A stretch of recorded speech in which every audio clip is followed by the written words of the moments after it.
Quelle attitude adopter en entreprise? Quelle attitude nos étudiants ont en entreprise? Comment financer sa création d'entreprise? Eh bien, c'est de cela qu'il sera question dans ce numéro. Mesdames, Messieurs, soyez les bienvenus à Emploi et Carrière.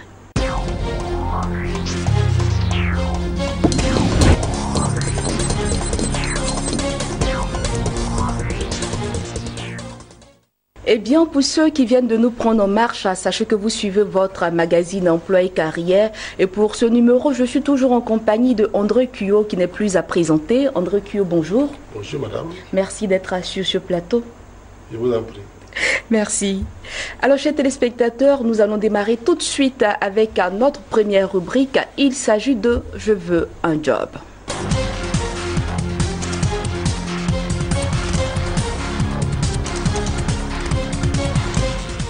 Je veux un job de ce jour parlera des attitudes qu'il faut adopter quand on est stagiaire, on est débutant ou étudiant dans une entreprise. Eh bien, André Cuyot est là pour vous entretenir sur ces thèmes. André Cuyot, quelles sont ces attitudes-là qu'il faut adopter quand on est dans une entreprise? Merci, nous en avons identifié 5, et comme nous le rappelons très souvent, et nous sommes en télé, nous sommes obligés donc d'être synthétiques, mais donner souvent les éléments les plus saillants. Et donc, ce que nous avons pu identifier, c'est qu'il y a l'engagement. Premier point, l'engagement. Un employé doit être impliqué. Quand on dit impliqué, j'ai envie de prendre l'exemple d'une dame qui prépare. Elle prend plusieurs éléments, ingrédients, mais lorsqu'on sent la sauce, on ne sait plus qu'est-ce qu'il y a à l'intérieur. C'est ça. Donc il y a une implication. Un employé doit être impliqué de cette façon-là. C'est une attitude gagnante. Et donc vous devenez à 100%. C'est ce qu'il vient de dire. Et donner à 100%, cela veut dire que vous devrez faire des propositions, être engagé dans l'entreprise et non pas venir au travail pour justifier son salaire. Il y a certains employés qui font 8 heures au travail au lieu de faire 8 heures de travail. Lorsque vous faites 8 heures de travail, vous pouvez le faire une fois, deux fois, mais en général, cela va vous rattraper. Lorsqu'il y a un redressement à faire, mais vous êtes le premier à partir. Donc, il faut être engagé 100%. Deuxième attitude, dans le monde du travail, on parle souvent d'aptitude et attitude. On dit souvent, on engage les gens pour leur aptitude, mais très souvent, on les licencie pour leur attitude. Donc, il y a la différente aptitude, attitude. L'aptitude, c'est les compétences que vous avez. Mais vous pouvez être très bon en entreprise et vous pouvez perdre votre place parce que vous avez un commerce difficile et les gens ont peur de vous. Et lorsque vous disiez peut-être Ken Blanchard dans comment développer son leadership, il dit souvent que lorsque vous faites un recrutement, il faut plutôt tenir compte des compétences, de l'aptitude ou bien du comportement des gens pour les recruter, parce qu'on peut acquérir la compétence sur le milieu du travail. Par contre, quelqu'un qui est bagarreur, qui ne favorise pas la paix dans l'entreprise, ou bien qui est voleur, ou qui vient en retard, il a des carences qu'il faut, l'entreprise va difficilement changer. Donc, ce type de personnes-là, on ne va pas recruter. Donc, quand vous êtes en entreprise et que vous n'avez pas changé, vous n'avez pas fait votre métier, vous venez, forcément dire la nature vous rattrapera pratiquement arrivé au galop. Et donc, c'est extrêmement important. Donc, il faut faire la différence, l'aptitude que vous avez et votre attitude.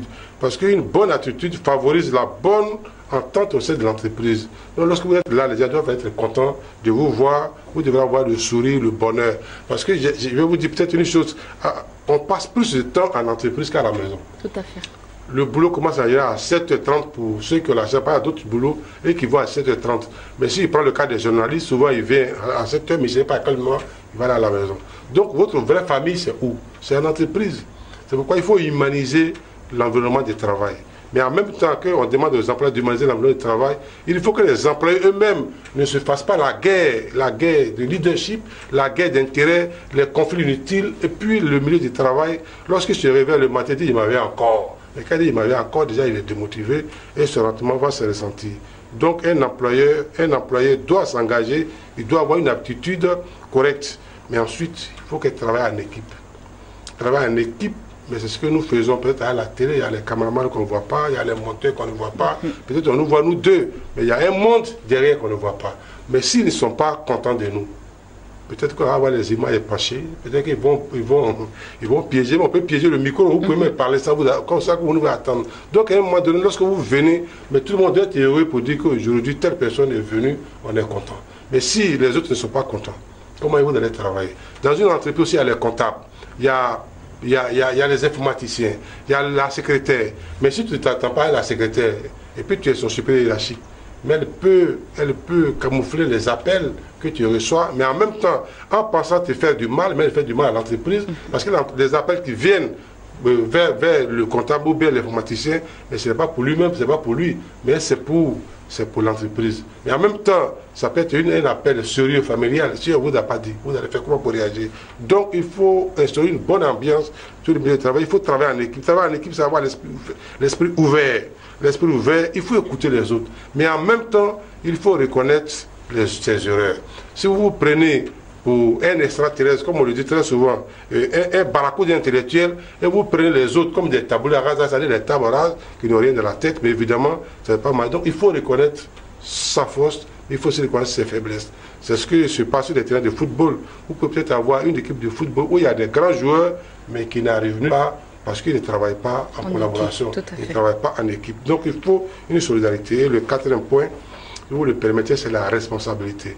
Est-ce que vous êtes responsable de vos actes? Est-ce que vous rejetez toutes les fautes sur les autres?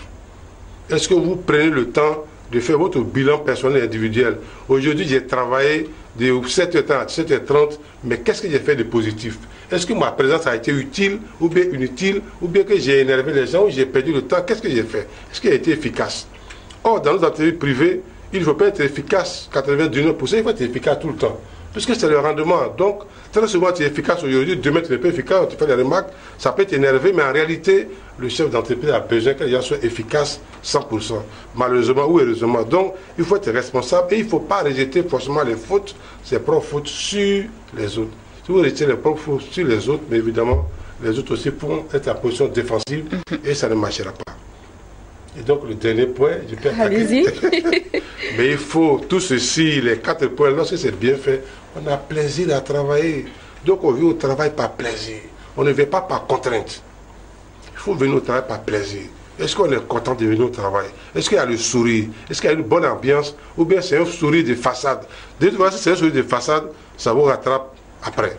Donc il faut que l'ambiance soit une ambiance familiale. Il y a même dit confraternelle, mais je dépasse la confraternité, la famille. C'est-à-dire vous êtes au milieu, il y a les anciens, il y a les jeunes, mais tout ceci, vous devez travailler en symbiose, en osmose, pour que l'entreprise gagne. Parce que si l'entreprise est performante, mais évidemment, beaucoup d'argent va rentrer, mais si l'argent rentre, évidemment, le chef d'entreprise, il sera obligé de partager. Même s'il ne va pas vous donner tout ce qu'il gagne, ce qui n'est pas possible, mais au moins, il va partager. Mais si l'ambiance est délétère et que ça joue sur le rendement de l'entreprise, si ça joue sur la productivité de l'entreprise, mais s'il n'y a pas l'argent, le chef d'entreprise, il se comporte comme la femme à la maison. Quand elle vous sert à manger, elle laisse toujours un peu dans la marmite pour ses enfants, pour son mari. Et donc les visiteurs qui arrivent, mais s'il n'y a pas de nourriture, elle vous sert, vous allez causer jusqu'à aller à la maison. C'est comme ça le chef de famille, le chef d'entreprise se comporte. S'il n'y a pas l'argent, mais il ne va pas partager. S'il y a l'argent, mais il va partager, mais s'il n'y a rien, mais lui il va se protéger. Donc c'est sûr que le peu qui est là, il va gérer ça, il ne sait pas quand ça va rentrer. C'est pourquoi il faut que chaque employé doit faire l'effort pour dire l'entreprise, je suis aussi membre de l'entreprise. L'employeur doit faire en sorte aussi que chaque employé se sente propriétaire de l'entreprise. Parce que c'est ici que chacun vient travailler. Donc c'est la famille et on doit travailler avec un esprit de famille.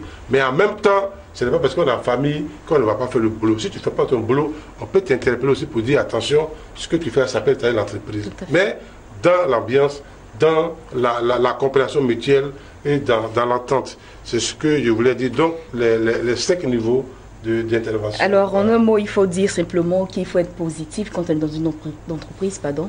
Mais il faut être positif.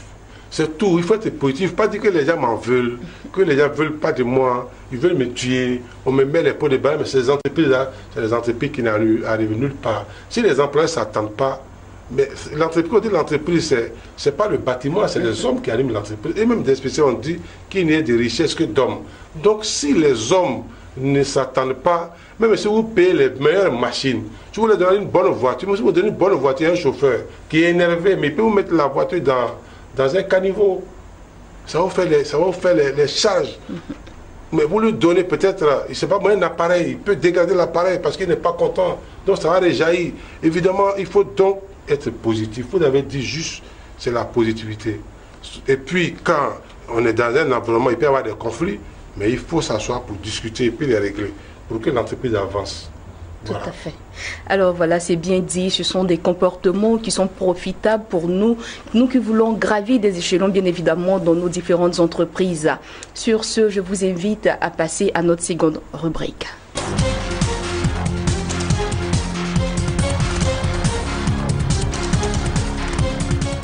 Dans cette seconde partie, nous vous proposons de suivre cet élément que nous avons réalisé sur le comportement des étudiants dans les différentes entreprises. Et c'est avec le DG de l'école HTEC, M. Seri, Parfait Seri.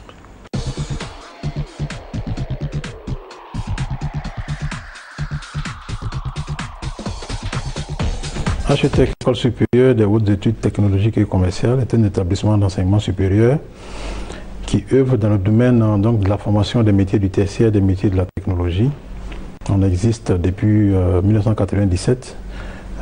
D'ici décembre, on sera à notre 20e anniversaire qui sera fêté dans l'établissement ici. Nous avons connu un développement qui nous a amené donc aujourd'hui à avoir 6 campus dans la sous-région, 2 en Côte d'Ivoire, le siège à Abidjan ici, un établissement à Boaké, et 4 autres établissements dans la sous-région, un à Bamako au Mali, un à Ouaga au Burkina, un à Niamey au Niger et un dernier à Conakry en Guinée. Avec 2 centres délocalisés que nous avons, un à Daloa et un à San Pedro.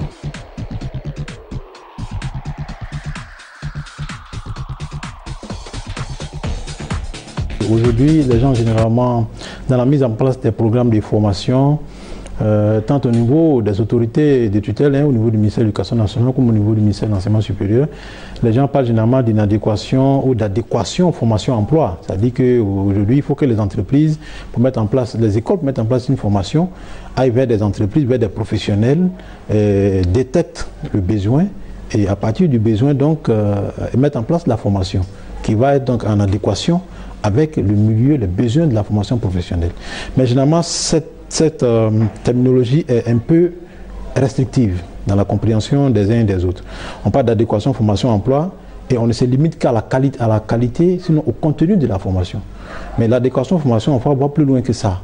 C'est-à-dire que ça prend en compte l'aspect, 3 aspects. C'est le savoir, qui est le côté contenu de formation, c'est le savoir-être et c'est le savoir-faire. Ce sont les 3 aspects que ça prend en compte. Le plus souvent, quand les gens mettent en place des formations, quand vous faites le tour des écoles, les gens se préoccupent beaucoup plus du savoir-faire, du savoir ou même du savoir-faire. Mais le savoir-être, qui est un élément déterminant dans l'entreprise, n'est pas pris en compte. Aujourd'hui, quand vous regardez dans la plupart des écoles, les jeunes sont totalement en déphasage dans leur apparence corporelle et vestimentaire. Ils sont totalement en déphasage avec le besoin de l'entreprise. Vous n'allez pas aller trouver une entreprise aujourd'hui qui a besoin d'un directeur commercial ou d'un responsable commercial qui a, je vais dire, qui est habillé avec un pantalon sur les fesses, un jean à moitié déchiré, avec des dreads sur la tête, avec des choses comme ça. Mais c'est la mode aujourd'hui, c'est ce que les gens nous montrent leur montrent à la télévision, on leur montre ça même à la télévision, dans des films où les gens sont des grands responsables avec des apparences comme ça, donc ils estiment que c'est accepté par la société. Mais ce n'est pas accepté et ça leur pose des problèmes d'intégration. Souvent, ils se posent la question de savoir, mais pourquoi suis-je intelligent avec tous ces diplômes et je n'arrive même pas à avoir ne serait-ce qu'un entretien? Mais la réponse que je leur donne toujours, c'est que celui qui doit t'entretenir doit avoir envie de t'entretenir, il doit avoir envie de te rencontrer. Pour qu'il ait envie de te rencontrer, il faut que tu lui donnes envie de te rencontrer. Et pour que tu lui donnes envie de te rencontrer, tu dois soigner ton apparence vestimentaire et corporelle. Et même ton apparence professionnelle, parce qu'on ne se limite pas seulement à l'apparence vestimentaire et corporelle. La ponctualité, la régularité au travail, la concentration au travail, le fait que tu ne sois pas en train de jouer à ton téléphone tout le temps pendant des heures de travail, le fait que tu ne sois pas sur les réseaux sociaux. Le patron a demandé au service informatique de contrôler tous les stagiaires. Donc vous ne savez pas, vous êtes assis, mais au service informatique, on voit tout ce que vous faites sur vos ordinateurs pendant toute la journée. À partir de ça, on sait que sur les 8 heures de travail dans la journée, vous prenez peut-être 2 heures pour faire quelque chose qu'on vous a demandé de faire, le reste du temps, vous êtes tout le temps sur les réseaux sociaux. Mais celui-là, il ne va pas vous payer pour que vous soyez sur les réseaux sociaux, il ne vous prendra pas. Les gens ne savent pas ça. C'est le stagiaire qui vient en retard, c'est le stagiaire qui va à pile 17 heures, quand on a dit que l'heure de fin a sonné, pendant que les responsables de l'entreprise sont encore assis en train de travailler. Lui, il estime qu'il est l'heure, il doit partir. Mais celui-là, ça veut dire qu'il n'a pas compris. Mais il n'a pas compris parce qu'on ne lui a pas appris ça à l'école. Donc les gens dans leur éducation, tous ces aspects doivent être intégrés. Mais quand on dit adéquation, formation, emploi, on se contente de voir est-ce que le contenu, vous avez invité des professionnels, est-ce qu'ils ont regardé, est-ce qu'ils sont d'accord avec ce que vous avez fait? Oui, bon, c'est bon, ça passe. Mais dans l'école même, qu'est-ce que vous faites pour bien éduquer les enfants? Est-ce qu'ils ont une apparence? Est-ce qu'ils sont corrects? On ne sait pas. Mais vous ne pouvez pas faire le tour des grandes écoles de commerce aujourd'hui dans le monde. Regardez, les gens sont éduqués dans tout ça. Mais malheureusement, aujourd'hui, les entreprises, quand vous les rencontrez, les dirigeants d'entreprise estiment que les jeunes diplômés aujourd'hui sont des tueurs d'entreprise, comme on le dit, je peux le mettre en griffe, sont des tueurs d'entreprise, sont des gens qui détruisent des entreprises parce qu'on les prend, on les paye à ne rien faire.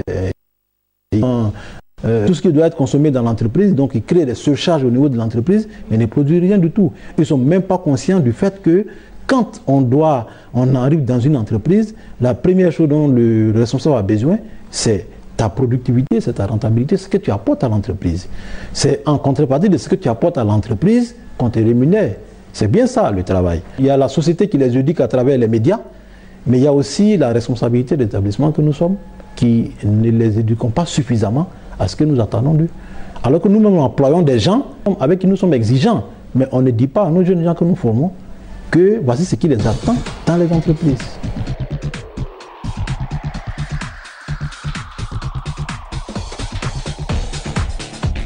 Alors nous sommes guidés dans la mise en place de nos programmes et dans la formation au quotidien. Nous sommes guidés par les trois credos dont j'ai parlé tout à l'heure, le savoir et le savoir-faire. À partir de trois éléments. Ici, même quand vous venez... C'est pour ça que nous faisons nos tests, les tests d'entrée. Les tests d'entrée ont deux objectifs. Le premier, c'est de voir le niveau de l'étudiant. Est-ce qu'il est capable de faire nos formations? Est-ce qu'il a suffisamment de coffres pour faire face à nos exigences? Mais ce qui est plus important, c'est de voir les lacunes du jeune, de l'étudiant en question. Les lacunes sont tant au niveau technique, c'est-à-dire que donc on va fouiller tout son parcours académique et à travers les tests écrits qu'il va faire, on va regarder aussi pour voir s'il a des insuffisances.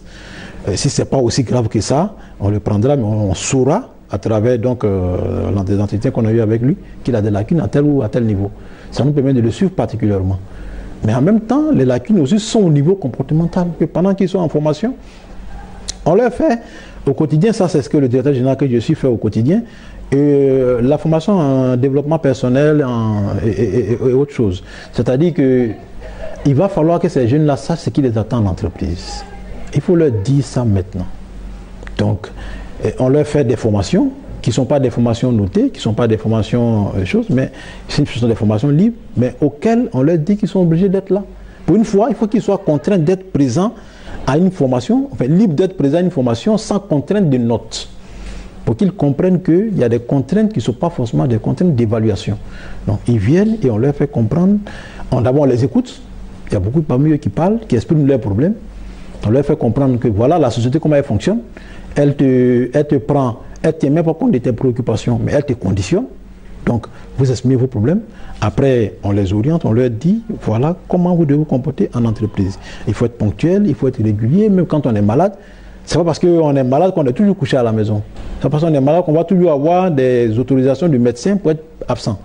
Mais quand toi-même tu sais que tu as des obligations de résultats, que tu dois produire des résultats, même quand tu es couché, alors qu'à la fin de la semaine, l'entreprise n'attend pas, parce qu'il y a un conseil d'administration, parce qu'il y a des dossiers à déposer au niveau de l'administration, tu es obligé de venir au travail. Donc, ils sont obligés de venir à l'heure. On les éduque au quotidien, de sorte qu'ils sortent. Souvent, ils ont l'impression qu'on les met dans trop de contraintes. Mais après, quand ils sortent, on s'appelle souvent, ils viennent en visite ici, on s'écrit, on se fait des SMS, des mails, des échanges sur les réseaux sociaux. Ils comprennent ce que ça leur a apporté, toute cette exigence, toute cette formation. Mais c'est ce qu'il faut aujourd'hui dans l'établissement d'enseignement. Il ne faut pas que les gens se contentent uniquement de former des gens, de leur apprendre quand ils font de la comptabilité, les débits et les crédits et autres, quand ils font du marketing, comment chercher des clients et autres, de leur apprendre ça. Ce n'est pas de ça seulement qu'il s'agit. Mais le client vers qui tu dois partir, le client avec qui tu dois partir doit avoir envie de t'écouter pour que tu puisses lui vendre ton produit. Et ça, il y a d'autres éléments qui sont pris en compte. C'est l'expression, c'est l'apparence, c'est tous les éléments qui sont pris en compte. Voilà.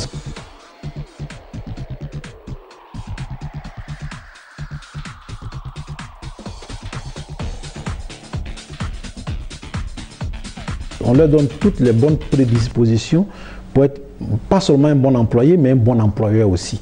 Parce que ici aussi, on a la philosophie de l'entrepreneuriat. C'est pour ça que nous avons mis en place, depuis l'année dernière, on en a parlé aussi, notre incubateur qui fonctionne bien, qui fait sortir des incubés, qui sont aussi des employeurs. Donc, on leur donne les prédispositions pour être des bons employeurs. Le bon employé et le bon employeur. Il ne s'agit pas seulement de prendre de l'argent, de former des gens et de les mettre dans la rue.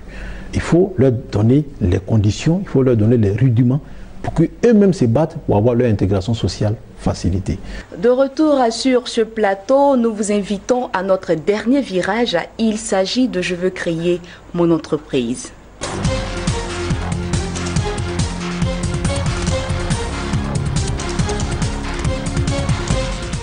Dans cette rubrique, il est question de comment financer sa création d'entreprise. Et je pense que André Cuyo a les mots juste là où il faut et quand il faut pour vous donner plus de détails. André Cuyo. Merci. Je vous en prie. Merci. Merci, mais on va faire l'effort de donner l'essentiel parce que très souvent, j'ai l'avantage d'animer, de faire les formations en entrepreneuriat dans certaines universités de la place. Et très souvent, les mêmes questions reviennent. Mais je crois qu'on en a déjà parlé, mais il y a des gens qui répondent les mêmes questions de financement. Mais on a beau leur dire que l'argent n'est pas le principal élément pour créer une entreprise.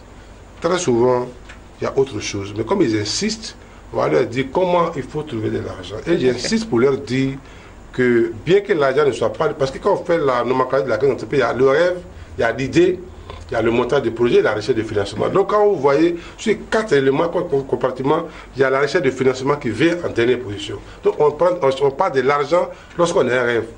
Lorsqu'on a transmis le rêve en idée et que l'idée, on l'a rédigée sous un plan d'affaires qu'on appelle le business plan et dont on a déjà parlé en loin en large ici. Et ensuite, c'est avec le plan d'affaires, le code de plan d'affaires qu'on cherche maintenant l'argent. Mais ici, comment trouver l'argent? On leur dit souvent que l'apport personnel. Très souvent, il y a l'apport personnel. Mais vous faites un coup à des étudiants, ils sont 20, 30.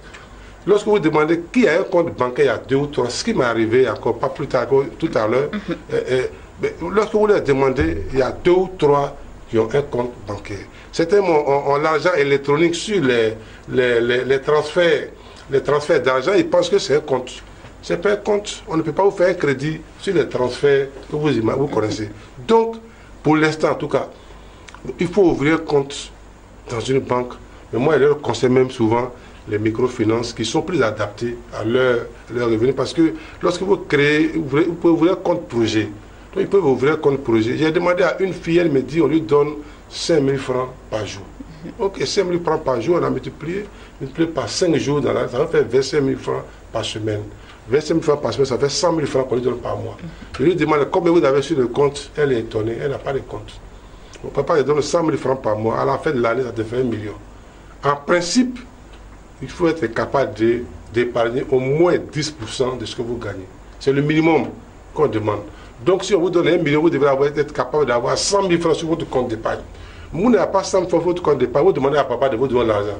Mais il va faire ses comptes, ça il lui dit souvent, il va faire son compte pour dire, mais il t'a donné 1 million dans l'année, qu'est-ce que tu en as fait? Mais on lui dit 100 000, tu prends tout, tu dépenses tout, et puis le lendemain encore tu es à 0, tu viens demander 100 000. On te donne, tu dépenses tout, tu es à 0, mais la vie ne marche pas comme ça. Donc il faut que les jeunes, on leur dise qu'il faut qu'ils ouvrent leur compte. Moi j'ai conseillé aux parents, au lieu de donner l'argent comme ça en espèces à leurs enfants, de les aider à ouvrir un compte dans une microfinance, dans une banque, et puis ils vivent l'argent là-bas, pour que l'enfant soit en même temps amené à aller dans les banques pour prendre de l'argent. Donc déjà, il faut avoir un compte personnel. Un étudiant qui est en licence, en master, qui n'a pas un compte personnel, ce n'est pas du tout normal. Il faut qu'il ait un compte, quel que soit le montant qu'il a, on peut ouvrir un compte. Ouvrir un compte dans une microfinance, il n'est pas peu plus, mais c'est 15 000. Vous allez ouvrir, vous donnez encore 6 000, 7 000 francs sur le compte. Donc, à 15 000 francs, tout le monde devrait avoir un compte bancaire.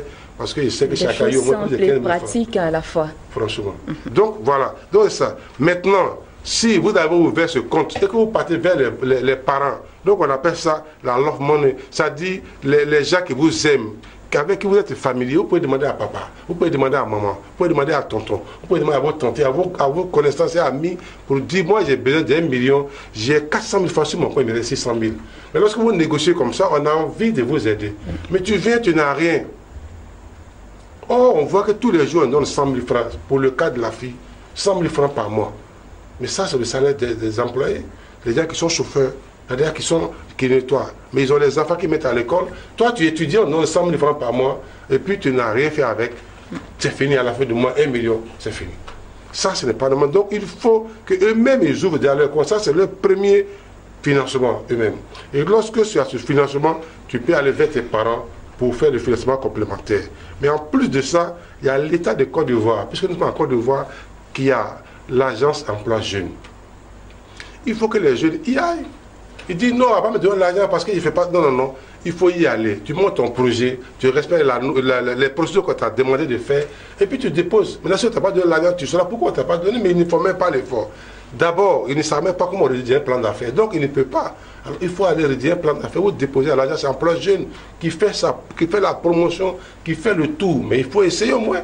S'ils n'ont pas essayé, comment ils vont trouver que ce n'est pas fiable? Et nous, à notre niveau, nous les avons aidés en parlant beaucoup. En fait, nous avons plusieurs fois insisté sur le plan d'affaires, je pense. Absolument. Donc, on leur donne tout. Ils n'ont qu'à regarder aussi Pinel 24.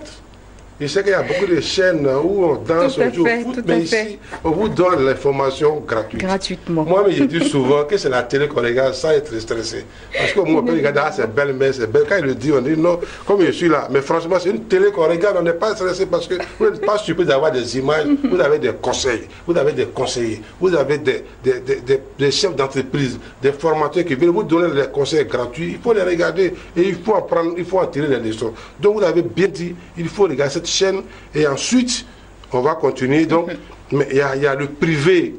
Dans le privé on n'a pas d'emploi, donc l'État de Côte d'Ivoire fait beaucoup en le faisant. Mais je vous dis souvent que les étudiants ou bien les demandes d'emploi sont très nombreux. Ceux qui montent les projets sont très nombreux. Donc très souvent il y a un dysfonctionnement. J'ai dit par exemple on donne peut-être 10 000 francs à l'agence emploi jeune et puis je retrouve à des jeunes qui demandent des projets de 100 000. Mais où l'agence emploi jeune, la plupart des jeunes ne sont pas réalistes. Ils montent des projets et ils demandent 100 millions, 200 millions. Mais on va te donner 200 millions, on va demander, mais si même si on te demande 10% de 200 millions, c'est 20 millions, tu n'en as pas. Donc on dit on ne veut pas de, mais ils montent mal les projets, ils montent mal les plans, ils ne se renseignent pas.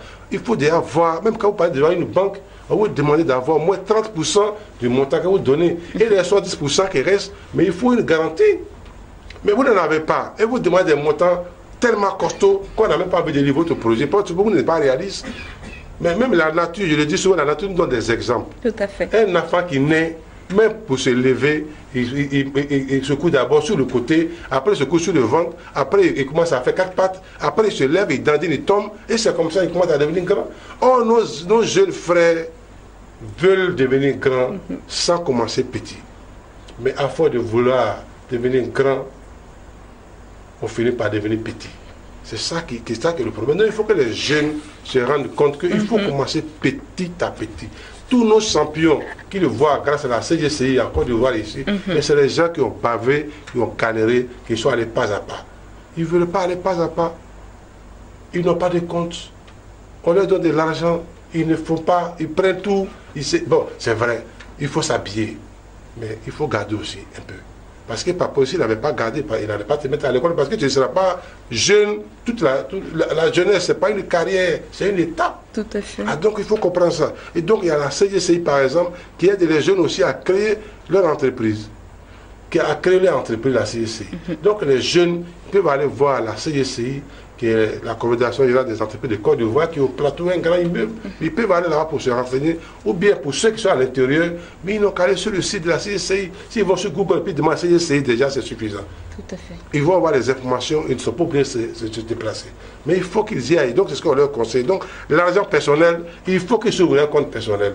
Voilà, un compte personnel. Ensuite, ils peuvent s'adresser aux parents et enfin demander à l'État. Et si l'État n'a pas réagi, il y a des structures, il y en a beaucoup, on ne va pas tout citer, mais il y a la CGCI qui aide les jeunes.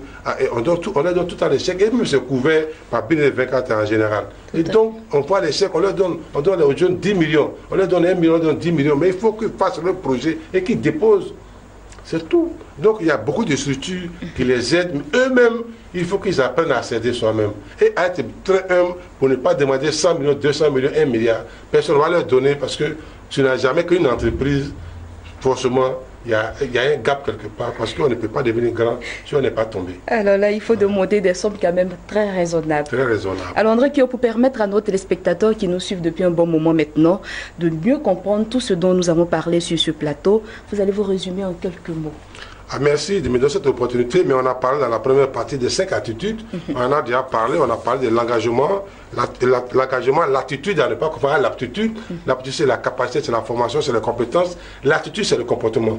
Donc, il faut que votre comportement vous permette d'avancer. On peut commencer tout bas, devenir numéro 1 de l'entreprise, mais ce n'est pas forcément la compétence qu'on va prendre. Si vous n'êtes pas d'un commerce difficile, ça ne marchera pas. Puis, il faut être capable de travailler en équipe. Parce qu'en entreprise, vous seul, vous ne pouvez pas tout faire. Dans notre région, on dit souvent que c'est une seule personne qui tue l'éléphant et tout le monde vient manger. Mais si vous ne pouvez pas tuer l'éléphant, vous le mangez, vous allez le manger comment? Donc en réalité, on a besoin des autres pour vous aider, même déjà à manger. C'est ce que ça veut dire. Donc il faut, et ensuite il faut être responsable. Quand vous avez fait une erreur, il faut la reconnaître pour ne pas revenir. Et puis finalement, enfin, il faut qu'on travaille avec plaisir. C'est ça, on peut en parler. Et puis on a passé dans la deuxième partie, nous avons passé la parole à monsieur Seri Parfait, Seri Architecte, qui est notre partenaire. Et nous profitons pour lui dire merci et dire merci aux écoles aussi qui nous soutiennent. Mais nous faisons cette émission pour les écoles. Il faut que les écoles nous appellent et que nous allons discuter et nous allons continuer à animer cette émission-là, qui est dédiée aux jeunes, qui est dédiée aux moins jeunes, parce que les gens nous appellent beaucoup. Et puis finalement, nous avons parlé où trouver les fonds pour créer l'entreprise. On a dit les jeunes même là, l'argent que leurs parents leur donnent, il faut qu'ils ouvrent un compte. Avec 15 000 francs, je le dis à la télévision, nous sommes regardés dans toute l'Afrique, avec 15 000 francs, on peut ouvrir un compte. En Côte d'Ivoire, dans les microfinances, il va me rester encore 8 000 francs ou 10 000 francs si vous ouvrez un compte. Donc il faut ouvrir un compte. Et que vous avez 1 million de l'année, en réalité, vous devez être capable de garder 100 000. Après, vous pouvez demander l'argent aux parents, aux amis. Et ensuite, en Côte d'Ivoire, il y a l'argent, c'est un plan jeune. Donc il y a une panoplie d'éléments qui les aident. Mais en même temps, il faut qu'ils s'aident soi-même. Parce qu'on ne peut pas leur distribuer de l'argent. On ne distribue pas de l'argent. On donne à ceux qui ont un bon projet et on sait qu'ils sont motivés pour y arriver. Parce que l'État n'est pas distribué l'argent à tous les jeunes. Et il faut qu'ils soient aussi patients. Voilà, c'est ce que j'étais là à dire. Alors André Kio, merci pour tous ces conseils avisés et merci encore d'être venu sur ce plateau. Merci beaucoup. Je vous en prie. Tout le plaisir partagé. Merci, merci. Alors chers téléspectateurs, j'espère que vous avez bien pris note. Quant à moi, je vous dis à très bientôt pour un autre numéro de votre magazine Emploi et Carrière. Merci.